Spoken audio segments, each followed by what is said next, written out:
अस्सलामुअलैकुम नाजरीन, आप देख रहे हैं पीटीएन न्यूज और मैं हूं आपकी होस्ट कुरातुलैन। शामिल करते हैं आज की अहम खबरें।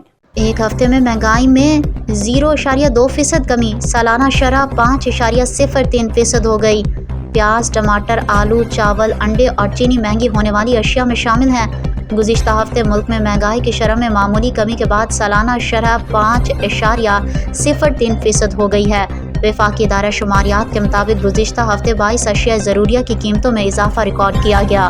प्याज, टमाटर, आलू, चावल, अंडे, चीनी महंगी होने वाली अशिया में शामिल हैं। इदारा शुमारियात की रिपोर्ट के मुताबिक दाल, मूंग, माश, LPG, लकड़ी, कपड़े भी महंगे हुए।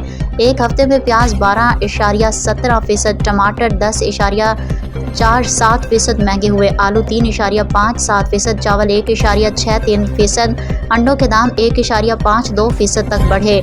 एक हफ्ते में 4 अशिया ज़रूरिया की कीमतों में कमी आई। गुज़िश्ता हफ्ते आटा 9.80% और मुर्गी की कीमत में 3.20% कमी आई। गुज़िश्ता हफ्ते 25 अशिया ज़रूरिया की कीमतों में इस्तेहकाम रहा। सालाना बुनियाद पर टमाटर 90%, चीनी 29%, आटा 18.65% तक महंगा हुआ।